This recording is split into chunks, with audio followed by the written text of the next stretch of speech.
Welcome to all of you on my channel Swat's Passion. I am Dr. Swati Mishra, Assistant Professor, Department of Sociology, R. Mahila PG College. Here I am going to discuss about the different government policies related to urban development, government policies, programs related to urban development. Don't miss my other videos. Please go through my channel and watch other two videos related to the concept of urbanization and also the history of urbanization in India. So let's start this video.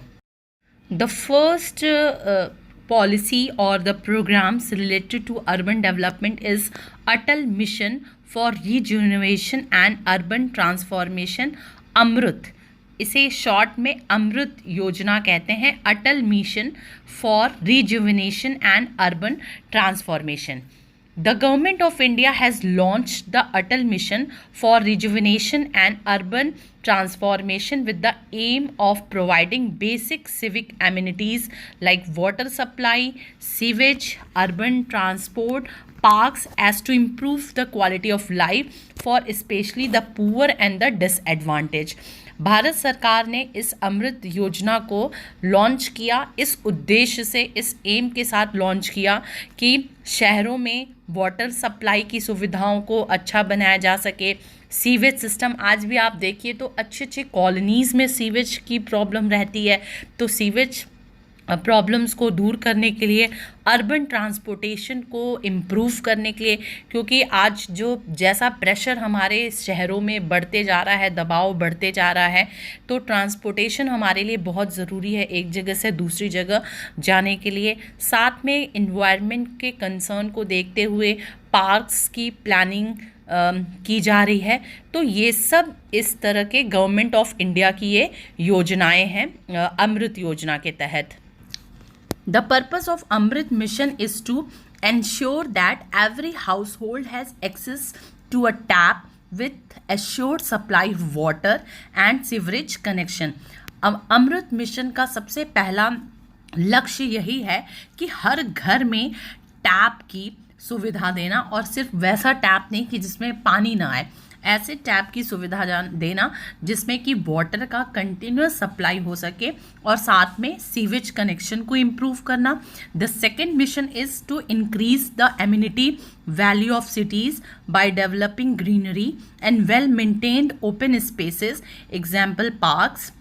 And the third mission is to reduce pollution by switching to public transport or constructing facilities for non-motorized transport, example walking and cycling. तो इस तरह से ये अमृत योजना जो आई उसका यही उद्देश्य था कि किस तरह से हम वाटर सप्लाई को रिच कर सके, सीवेज कनेक्शन को इम्प्रूव कर सके, साथ में हम ओपन स्पेसेस सिटीज़ में क्रिएट कर सके, क्योंकि सिटीज़ की लाइफ आप समझ सकते हैं कि कितनी कॉम्पैक्ट होती है.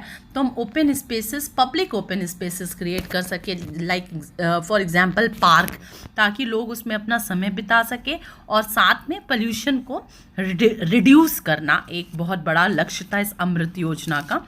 The major project components are water supply system, sewerage seepage, storm water drainage, urban transport, green spaces and parks, reform management and support, capacity building, etc. in that order of priority. ये आप समझ गए इस project का लक्ष्य. The mission covering 500 cities that includes all cities and towns with a population of over 1 lakh with notified municipalities. तो अमृत योजना वहाँ पर लागू की जाएगी या की गई जहाँ पर 1 लाख से ऊपर जनसंख्या और साथ में नोटिफाइड म्यूनिसिपैलिटीज़ हो, जहाँ पर म्यूनिसिपल कॉरपोरेशन हो, वहाँ पर इस अमृत योजना को लॉन्च किया गया. Total outlay of Amrut is ₹50,000 crores for 5 years from 2015-16 to 2019-20. तो ये योजना 2015-16 के जो सेशन होता है, फाइनेंशियल ईयर होता है, वहाँ से 2019-20 के फाइनेंशियल ईयर तक, मतलब टोटल 5 साल के लिए ये अमृत योजना चलाई गई. और and the mission and is being to operated as a central sponsored scheme. और ये आप ध्यान रखिएगा कि ये सेंट्रल स्पॉन्सर्ड स्कीम है। जब भी हम किसी स्कीम को पढ़े तो हमारे दिमाग में ये क्लियर होना चाहिए कि is this central sponsored scheme और अ स्टेट स्पॉन्सर्ड स्कीम। तो अमृत योजना is a central sponsored scheme. Next government programme is Swachh Bharat mission. अब स्वच्छ भारत मिशन के बारे में हम पढ़ते हैं अबाउट SBM स्वच्छ भारत अभियान। द स्वच्छ भारत मिशन अर्बन, ठीक है, आप ध्यान रखिएगा, स्वच्छ भारत मिशन दोनों जगह पे लॉन्च हुआ, rural and urban. So we are here talking about the urban government policies. तो Swachh Bharat Abhiyan urban launched on 2nd October 2014 aims at making urban India free from open defecation and achieving 100% scientific management of municipal solid waste in 4041 statutory towns in the countries। तो Swachh Bharat mission का आप सभी इस योजना से बहुत अच्छी तरह से परिचित होंगे, क्योंकि ये बहुत ही कामयाब योजना रही हमारे माननीय प्रधानमंत्री जी की। और 2014 2 अक्टूबर 2014 को ये योजना लॉन्च की गई और इसका लक्ष्य था कि 100% कंट्रोल करना और सॉलिड वेस्ट मैनेजमेंट को ध्यान में रखना। ऑब्जेक्टिव्स क्या हैं इस मिशन के? तो एलिमिनेशन ऑफ ओपन डेफिकेशन, जो खुले में शौच की व्यवस्था है उसको ख़त्म करना, eradication of manual scavenging, modern and scientific municipal solid waste management, to effect behaviour change regarding healthy sanitation practices. देखिए ये बहुत ही इम्पॉर्टेंट है कि बिहेवियर चेंज लाना लोगों में, generate awareness about sanitation and its linkage with public health, capacity augmentation for ULBS to create an enabling environment for private sector participation in CAPEX, capital expenditure, and OPEX, operation and maintenance. तो ये इसका जो mission था ये दोनों में ही चला, capex में और ओपेक्स में। कैपेक्स मतलब कि कैपिटल एक्सपेंडिचर भी कर सके जो प्राइवेट सेक्टर्स हैं, साथ में ओपेक्स भी कर सके, मतलब उस जो स्वच्छ भारत मिशन की जो योजना चल रही है उसका ऑपरेशन और मैनेजमेंट भी कर सके। तो अभी आपने स्वच्छ भारत मिशन के जो अलग मिशंस हैं, आपने जो डिफरेंट मिशन हैं इस योजना के, उसको आपने पढ़ा। The mission has the following components. जो स्वच्छ भारत मिशन के उसके ये सारे कंपोनेंट्स हैं। Household toilets including conversion of insanitary latrines into pour flush latrines, community toilets, public toilets, solid waste management, IC and public awareness, capacity building and administrative and office expenses।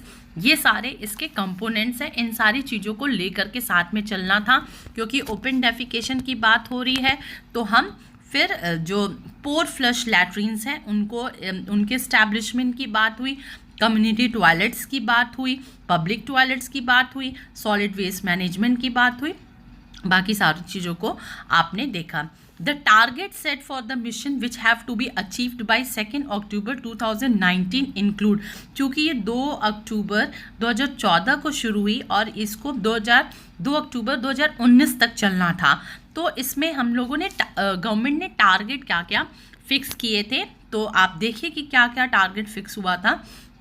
Construction of 66.42 lakh individual house hold toilets, मतलब 66.42 lakh toilets बनाना, individual house hold toilets की मैं बात कर रही हूँ, अभी community की बात नहीं कर रही हूँ। Second, construction of 2.52 lakh community toilet seats, then construction of 2.56 lakh public toilet seats and achieving 100% door-to-door collection and scientific management of municipal solid waste।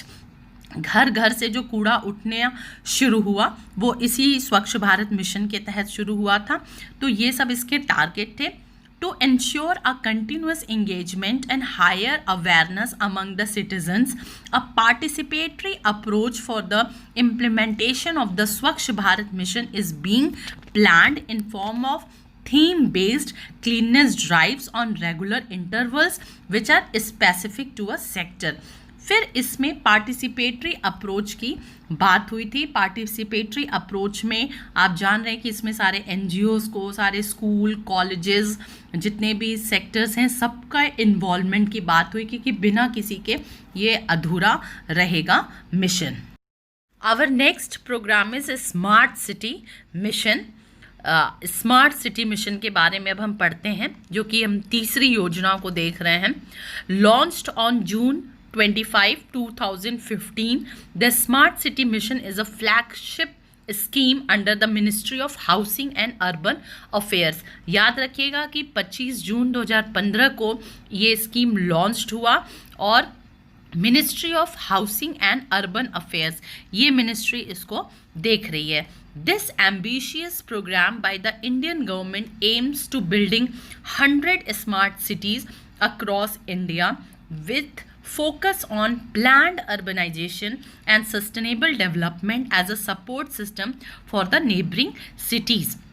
इसका मुख्य लक्ष्य ये था कि भारत सरकार 100 स्मार्ट सिटीज़ को विकसित करेगी, डेवलप करेगी और साथ में वहाँ पर प्लान्ड अर्बनाइजेशन, क्योंकि भारत में ज़्यादातर जो अर्बनाइजेशन का प्रोसेस रहा है वो अनप्लान्ड रहा है, तो इसको प्लान्ड अर्बनाइजेशन को लेकर के चलना कि क्या चीज़ कहाँ होगा, कैसे होगा। साथ में सस्टेनेबल डेवलपमेंट को फोकस करना कि ये जो 100 सिटीज़ हैं वो अपने नेबरिंग सिटीज़ के सपोर्ट सिस्टम के रूप में खड़े हो सके। It also involves the development of high quality infrastructure with provision of basic amenities, education, health services, IT, digitization, e-governance, sustainable development, safety, security। यहाँ पर ये सारी चीज़ें होंगी कि हम एजुकेशन भी 1 नंबर का दे सके, हेल्थ सर्विसेज भी नंबर 1 का दे सके, IT, digitalisation, e-governance, sustainable development, ये सारी चीज़ें इस स्मार्ट सिटी में होंगी। The strategic components of the smart city mission are city improvement, retrofitting, city renewal, redevelopment and city extension, green field development, plus a pan city initiative in which smart solutions are applied covering larger parts of the city। और इस smart city mission को देखिए आप 3 important point को याद रखिएगा।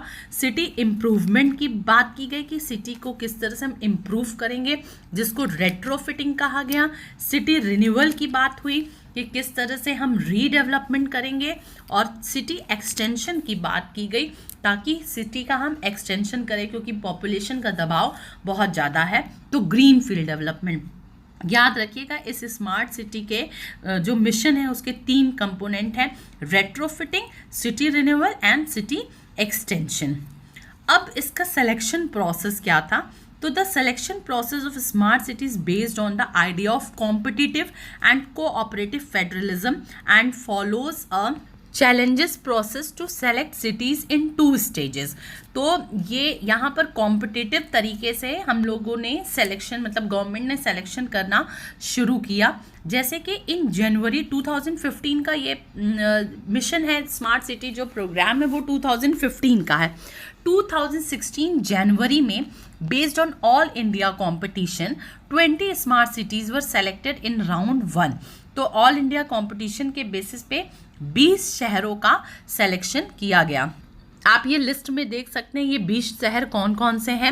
उड़ीसा, ये मैं स्टेट्स बोल रही हूँ, और उसके बगल में जो शहर को चुना गया, जैसे भुवनेश्वर, पुणे, जयपुर, सूरत, कोच्चि, अहमदाबाद, जबलपुर, विशाखापट्टनम, सोलरपुर, देवनगरी, इंदौर, NDMC, कोयम्बटूर, काकीनाडा, बेलागावी, उदयपुर, गुवाहाटी, चेन्नई, लुधियाना, भोपाल। इन 20 शहरों को फर्स्ट राउंड में जो जनवरी में 2016 में सिलेक्शन हुआ ऑल इंडिया कंपटीशन बेसिस पे, उसमें इन 20 शहरों का चुनाव किया गया। फिर नेक्स्ट सेलेक्शन हुआ 13 more smart cities were selected in May 2016। ये जनवरी 2016 में 20 शहरों का सिलेक्शन हुआ स्मार्ट सिटी डेवलपमेंट के लिए। फिर मई 2016 में फिर से फास्ट ट्रैक राउंड के थ्रू 13 शहरों का सिलेक्शन हुआ as a smart city develop करने में। ये जो 13 सिटीज़ हैं वो हैं Lucknow, Warangal, Dharamshala, Chandigarh, Raipur, New Town Kolkata, Bhagalpur, Panaji, Port Blair, Imphal, Ranchi, Agartala, Faridabad. इन 13 शहरों का अगले राउंड में, मतलब जो जनवरी 2016 में फर्स्ट राउंड हुआ जिसमें कि 20 सिटीज़ को as a smart cities development के लिए सेलेक्ट किया गया। फिर फास्ट ट्रैक राउंड हुआ, उसी राउंड में फास्ट ट्रैक राउंड हुआ जिसमें से इन 13 शहरों को बिल्ड करने के लिए सोचा गया as a smart city. Next round हुआ, in round 2 63 potential smart cities participated of which 27 smart cities have been selected in September 2016। फिर सितंबर 2016 में 63 शहरों ने कंपटीशन में भाग लिया जिसमें कि 27 शहरों को एज ए स्मार्ट सिटी के लिए चुना गया। मैं उन जो 27 सिटीज़ हैं उनके नाम मैं बता रही हूँ, जिनमें अमृतसर, कल्याण, उज्जैन, तिरुपति, नागपुर, मंगलुरु, वेल्लूर, ठाणे, ग्वालियर, आगरा, नासिक, राउरकेला, कानपुर, मदुरई, तुमकुरू, कोटा, तंजाउर, नामची, जालंधर, शिवमोगा, सलेम, अजमेर, वाराणसी, कोहिमा, धुबली, धारवाड़, औरंगाबाद, वडोदरा। इन 27 सिटीज़ का सिलेक्शन हुआ as a smart cities. Total हमें 100 सिटीज़ का सिलेक्शन करना था, गवर्नमेंट को टोटल 100 सिटीज़ का सिलेक्शन करना था, जिसमें कि राउंड 1 में 20 स्मार्ट सिटीज़ सेलेक्ट हुए। फिर उसी के राउंड 1 का फास्ट ट्रैक में 13 स्मार्ट सिटीज़ सेलेक्ट हुए। फिर राउंड 2 में 27 स्मार्ट सिटीज़ सेलेक्ट हुए। अब राउंड 3 का बारी आया। In round 3 45 potential smart cities participated of which 30 smart cities have been selected in June 2017। अब जून 2017 में फिर से लगभग 45 स्मार्ट सिटीज़ ने पार्टिसिपेट किया, जिसमें से 30 का सिलेक्शन हुआ, जिसमें तिरुवनंतपुरम, नया रायपुर, राजकोट, अमरावती, पटना, करीमनगर, मुजफ्फरपुर, पुदुचेरी, गांधीनगर, श्रीनगर, सागर, करनाल, सतना, बेंगलुरु, शिमला, देहरादून, तिरुपुर, पिंपरी, बिलासपुर, पासीघाट, जम्मू, पासीघाट याद रखिएगा अरुणाचल प्रदेश में, जम्मू, दाहोद गुजरात में है, तिरुनेलवेली तमिलनाडु में है, टुथुकुडी ये है तमिलनाडु में, तिरुचिरापल्ली ये भी तमिलनाडु में है, झांसी उत्तर प्रदेश, एजावल मिजोरम में, इलाहाबाद, अलीगढ़, गैंगटॉक। मैं अभी सिर्फ सिटीज़ के नाम बोल रही हूँ और आप स्टेट वो जो मैं लिस्ट दे रही हूँ आप उसमें से देख सकते हैं।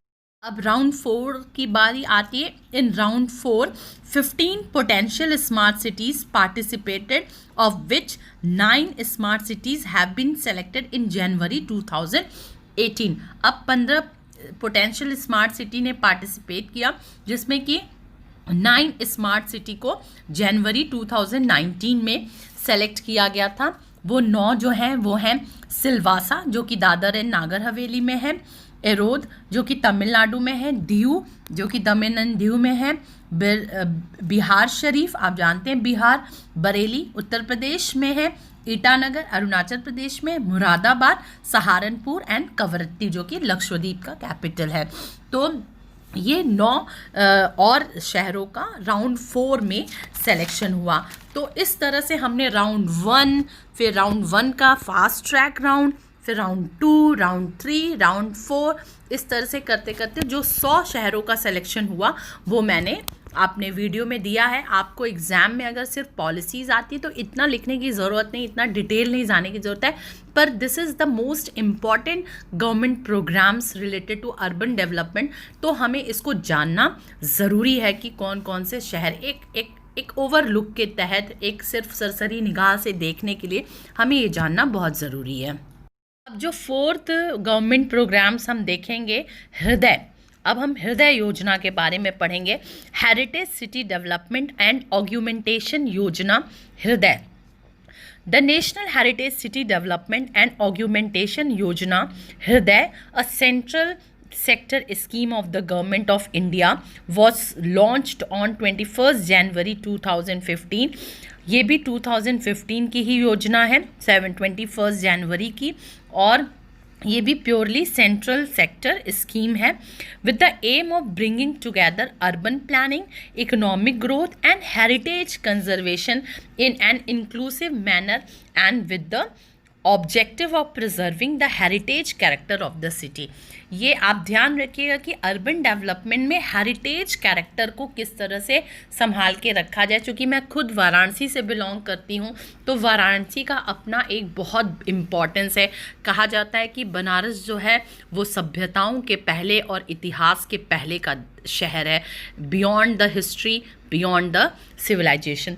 तो वाराणसी का अपना एक जो हेरिटेज है उसको बचा के रखना भी है और स्मार्ट सिटी के रूप में भी डेवलप करना है।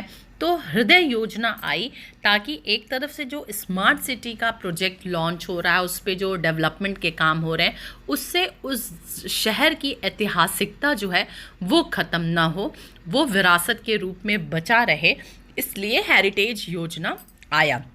अंडर द स्कीम 12 सिटीज़, इसमें 12 शहरों को चुना गया, जिसमें Ajmer, Amritsar, Amravati, Badami, Dwarka, Gaya, Kanchipuram, Mathura, Puri, Varanasi, Velankanni, Warangal have been identified for the development. ये 12 सिटीज़ को सेलेक्ट किया गया था।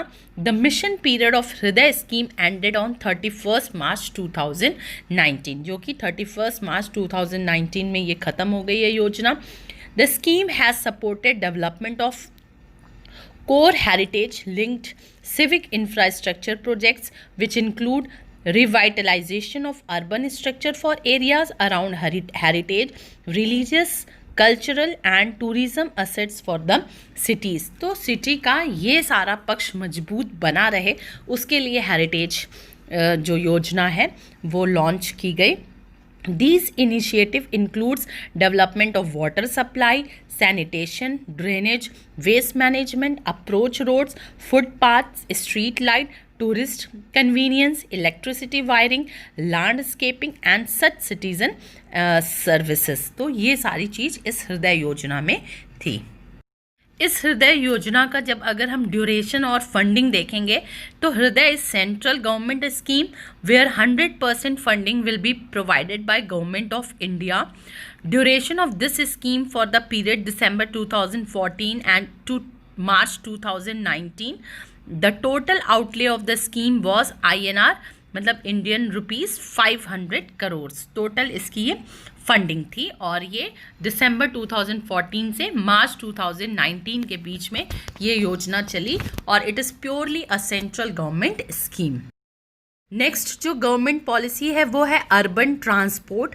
Urban transport wing of ministry of urban development is the nodal division for coordination, appraisal and approval of urban transport matters including metro rails project at the central level, or all the interventions in the urban transport by the Ministry of Urban Development such as bus rapid transit system, BRTS, urban transit infrastructure or financing of metro rail project etc.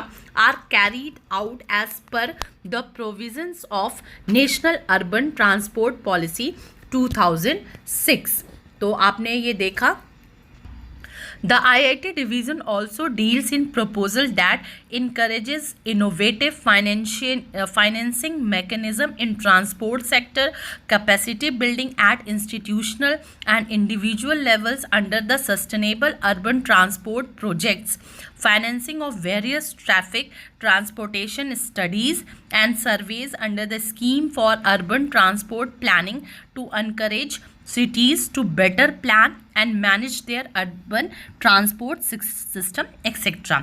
It also organizes annual conference and exhibition on the urban transport for knowledge sharing amongst expert and stakeholders. तो ये urban transport से related एक और government programmes था जिसने urban development को आगे बढ़ाने की कोशिश की. अभी चूँकि मैं पिछले जो प्रोग्राम्स को पढ़ी थी वो मेनली 2014, 15, 16 ड्यूरेशन के थे.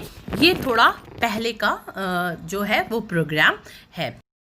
अब जो नेक्स्ट प्रोग्राम हम लोग देख रहे हैं वो है northern eastern region urban development programme NERUDP.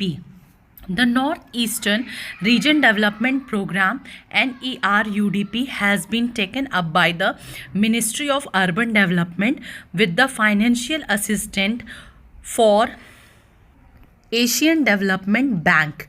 ADB contribution is 70% of the cost as a loan to the government of India. तो ये एशियन डेवलपमेंट बैंक के हेल्प से ही ये प्रोग्राम स्टार्ट हुआ. This scheme is being implemented in the capital city of 5 north eastern state. ये याद है आपको, नाम से ही लग रहा है कि मेनली ये जो प्रोग्राम है वो नॉर्थ ईस्टर्न स्टेट को फोकस में रख करके स्टार्ट किया गया, जिसमें 5 नॉर्थ ईस्टर्न स्टेट को सेलेक्ट किया गया. अगरतला जो कि त्रिपुरा में है, एजावल मिज़ोरम में, Gangtok Sikkim and Kohima, Nagaland, covering priority urban services with water supply, sewerage and sanitation, solid waste management, beside capacity buildings, institutional and financial reform at an estimated cost of rupees 1371 crore. The projects under the NERUDP मतलब North Eastern Region Urban Development Program scheme have been spread over 3 franchises and are under execution in the project cities since 2009. These projects have been planned for completion by June 2019. तो जून 2019 में इसे भी complete होने का लक्ष्य तय किया गया था. तो नेक्स्ट योजना हम लोग पढ़ेंगे वो फिर से बहुत इम्पॉर्टेंट है, प्रधानमंत्री आवास योजना. प्रधानमंत्री Awas Yojana housing for all, again urban के लिए. लॉन्च्ड ऑन 25 जून 2015. ये 2015 में ये लॉन्च हुआ है. Again I am corrected, it launched on 25 June 2015. The mission is being implemented during 2015 to 22 and provides central assistance to urban local bodies and other implementing agencies through state and union territories for किस लिए all statutory towns as per census 2011 and towns notified subsequently would be eligible for coverage under the mission. In the spirit of cooperative federalism, mission provides flexibility to the states for choosing the best options amongst 4 verticals of mission to meet the demand of housing in their states.